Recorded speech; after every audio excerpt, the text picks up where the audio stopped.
আপনি কালকে দিন কোনো সমস্যা নাই, রাতের মধ্যে ওসমান হাদি হত্যার বিচার করেন, কোনো সমস্যা নাই।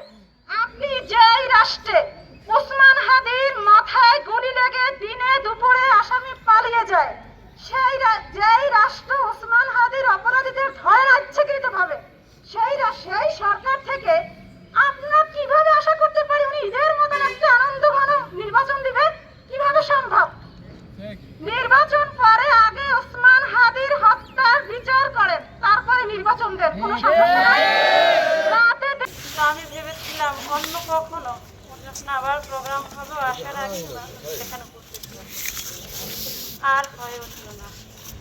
এই দিনটা আজকে আমাকে দেখতে হলো। এখন আমার বিশ্বাস হয় না আমার ওসমান গনি, ওর বাসায় নাম ছিল ওসমান গনি, আমি কোনোদিনই ওকে ওসমান বলে ডাকিনি। ওসমান গনি আগে যত ঝামেলা হোক যত কিছু হোক ওসমান গনি বলেই ডাকতাম। মানে আমার কথা বলার, আমার ব্যক্তিগত জীবনে আসলে ওইরকম কোনো বন্ধু বান্ধব নাই। আমি দীর্ঘ 5 বছর বরিশাল মনোমণি গাঙ্গুলি হলে ছিলাম। এই দীর্ঘ 5 বছরে আমার হলে 5 জন বান্ধবী এসেছে। আমার অনার্স মাস্টার্স জীবনে আমার 5 জন বন্ধু বান্ধব নাই, কারণ আমার বন্ধু, আমার কথা বলার সঙ্গী, আমার সময় কাটানোর সব কিছুই আমার ওসমান। ঘন্টা পেরিয়ে যেত আমি ওসমানের সাথে কথা বললাম। আজকে আমার ওসমান নাই, কারোর সাথে আমার 1 মিনিট কথা বলার আগ্রহ নাই, আর আমার ইচ্ছাও নাই, বলিও না। কি বলবো, মানে যেই রাষ্ট্রে বাংলাদেশের স্বাধীনতা সার্বভৌমত্বের মাথায় গুলি লাগে, তার অপরাধীকে খুঁজে পায় না, ধরে না, সেই রাষ্ট্রে আর একজন দেখলাম জুলাই আন্দোলনের একদম প্রথম সারির একটা বাচ্চা মেয়ে সুরভির নামে 50 কোটি টাকার মামলা হলো, প্রশাসন তাকে একেবারে ধরে ফেলে রিমান্ডও দিল।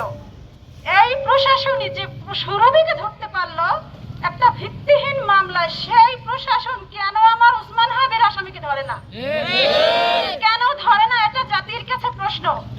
এই প্রশাসন কি করে? যেই সরকারকে টিকিয়ে রাখার জন্য আমার ওসমান হাদি দিনের পর দিন রাস্তায় থেকে যে যত আলোচনা সমালোচনার পরেও বলছে এই সরকার আমাদের সরকার। এই ভান বন্ধ করে ওসমান হাদির খুনের বিচার করে না। যে মা বাবাকে ধরছেন, যে কজন সংশ্লিষ্ট আছে তাদেরকে বিচারে মুখোমুখি করেন। তারা কেন আজকে বসে আছে? তারা জেলে বসে ভাত পানি খান কিসের জন্য? এই সমস্ত নাটক বাদ দেন। আমার ওসমান হাদির বিচার হতেই হবে। যদি শাপলার বিচার হতো, যদি পিলখানা হত্যার বিচার হতো, যদি সাগর রুনি হত্যার বিচার হতো, আজকে আমার ওসমান গনিকে হত্যা করার খুব সাহস পেত না।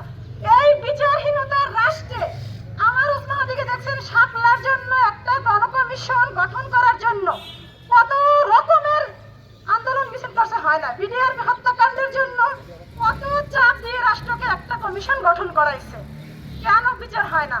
কেন বিচার হলো না? ওই বিচারগুলো হলে আমার ওসমান আজকে হত্যাযোগ্য হয়ে উঠতো না, বাংলাদেশের স্বাধীনতা সার্বভৌমত্ব আজকে হুমকির মুখে থাকতো না। তবে আমরা এই যে আমাকে আজকে রাস্তায় আনলো, অনেক মায়েরা, অনেক বোনেরা যারা কখনো রাস্তায় আসার চিন্তাই করে নাই, যারা জানতো না বাংলাদেশ আসলে কি, দেশটা আমার কাছে কি, তারাও আজকে জেগে উঠেছে। তার মানে আপনারা সফল না। তোরা যারা গুলি মারলি, তোরা দাসত্ব কিনে নিলি, তোদের মৃত্যু হবে, তোরা স্বাধীন আর হতে পারবি না। মেরুদণ্ড সোজা করে আর কথা বলবি না। কিন্তু আমার ওসমানকে গুলিবিদ্ধ করার মধ্য দিয়ে, শহীদ করার মধ্য দিয়ে যারা জানতো না আসলে স্বাধীনতা কি, তারাও আজকে জেনে গেছে। যারা জীবনে ঘর থেকে নামার চিন্তা করে নাই, তারাও আজকে নামছে, তারাও স্বাধীনতা সার্বভৌমত্বকে রক্ষা করতে চায়।